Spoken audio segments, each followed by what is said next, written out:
mag-Lord, Lord, Lord. Eh basta may Lord, Lord yung tao, kasama ko na yan. Hindi. Maraming mapaglinlang na ang Lord nila ay nasa bunganga lang. Pero wala doon sa puso. Yan ang totoo. Kaya maraming nabibiktima, napapahamak ng mga Kristiyano dahil yun ang standard nila. Yung mga nagsasalitang Lord, Lord, Lord. Eh, Kristiyano na Lord, Lord na. Yan. Okay?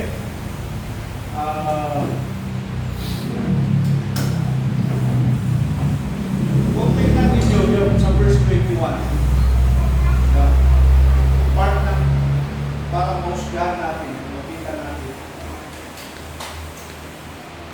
Hindi lahat ng nagsasabing Lord, Lord ay papasok. Ano naman sana ang mga tao yun na nagsasabi ng Lord, Lord, Lord? Ano? Mga taong sumusunod sa kalooban ng Diyos. Okay. Yun yung. Pero tingnan natin yung totoo na sumusunod. No? Sabi mo, dalawang hit tayo. Pero yung una na tingnan natin, bago tayo punta dyan, yung taong verse 15. Beware of false prophets who come disguised as harmless sheep but are really vicious wolves. You can identify them. Yan yung sinasabi natin. By their fruit. So una daw na tingnan natin mga nakapsa. Yung mga false prophet. May napos ako na nag-prophesy na may mangyayari sa Pilipinas March 15. nung mag-umpisa ng March 23 yata hanggang katapusan. Katapusan na ba ngayon? Bukas. So, tingnan natin kung anong mangyayari dito sa Pilipinas. Balikan nyo yung remitos ko na nag-prophesy na meron pang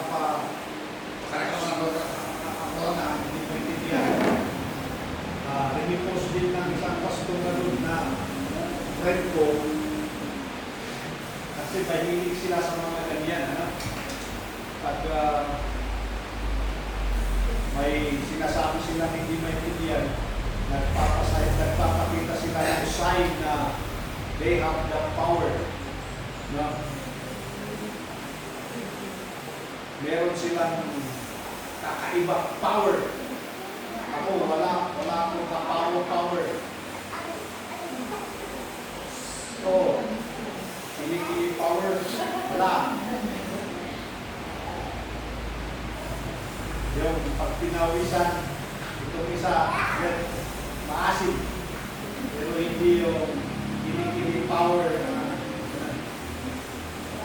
Ang power na gusto ko ay yung power from the Holy Spirit.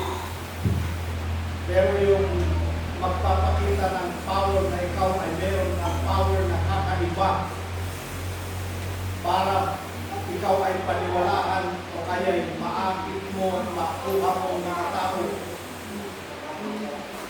Ano? Yun ay hindi ko power na na gusto para sa akin. Hindi ako naghihikayat, pero ako'y nananalangin na ipadala ng Panginoon ang gusto niyang magturuan dito. Not by my power, but by the power of the Holy Spirit. Okay. Itong mga tao na false prophet, ito yung mga nagpapakita. False kasi ito false. Papakita, ginagamit nila yung pagiging propeta daw nila na meron silang kakaiba. Alam niyo tayo mga itugaw, mahilig tayo yung karamihan sa atin dahil sa kultura natin at dati nating paniniwala sa ninuno na nandyan yung mga sinasabi natin, pinadyan,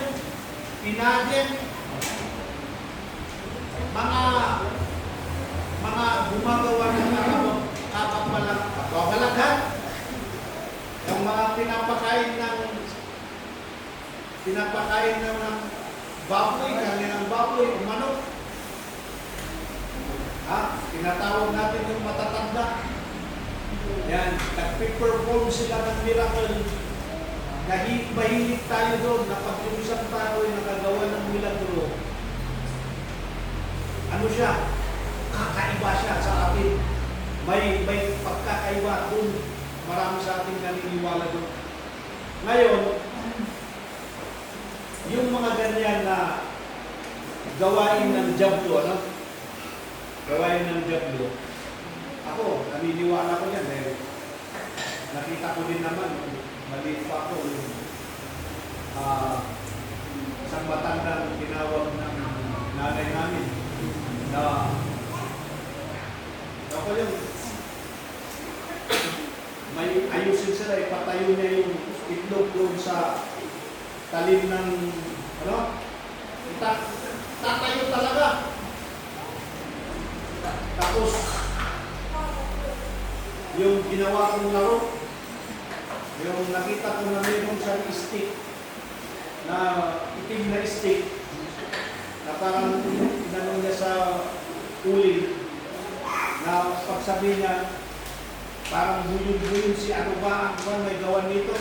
Tapos iganyan niya, dadangkalin niya na ganyan. Pag hindi umabot, wala talaga hindi, sabi niya eh. Ang haba pa yung stick na hindi umabot. Yung dulo, gaganyan niya. Pero pag sila si ganito ba? Tapos umaabot. Kung minsan talaga hindi pwede, makita mo, ilakas niya, hindi aabot yung kamay, daliri niya. Pag aabot naman. Ginawa ko tuloy ng bata ko, gumawa din ako ng isang pinakanya ko nito. Laro ko na. Paabutin ko at hindi ko paabutin. May manok doon na nakalagay. Yun, nasanay tayo sa ganun na puro. Tuloy, nung marami nang nag-Kristiyano, daw, naging Kristiyano na, dinala pa rin yung puro na yun. Kaya, yung ipis na yung nagbumbuni, yung baki, pinalitan nila ng pastor at mga church leaders at hinihintay nila yung milagro ng pastor o church leaders na yun. Ito namang mga pastor, yan na, nagpapakita daw sila ng mga powers. Tinatawag nila yung mga may sakit lang. Halika, gagamutin kita publicly. Lumalabas ang mga kwento ngayon, yung iba, kinausap. Sabihin mo, may sakit ka. Pag magkabit, sabihin mo, nawala na. Pilay-pilay ka, puta doon. Pagdating mo doon, pilay ka. Pag sinabi mong gagaling ka, tatalong ka, magaling ka na. Yun, tapos, may salita pang pamilang-milang ko. Mga ganyan. Gusto ng mga tao yan kasi meron silang nakikita kakaiba. Namamangha sila. Nagtataka sila at kinukulit nila dyan sa Diyos. Na itong tao na ito may ibinigay ang Diyos sa kanya na power. Kaya kung may nakakakita ko ng gano'n, alam nyo,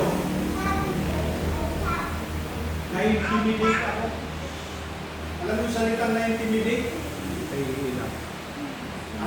Naiilang.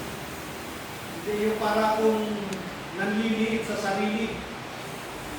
Sabi ko, Lord, anong meron siya? Bakit mo siya binigyan ng power? Ako wala. Bakit siya? Dami ng kita mo. Nakita ko yung Benny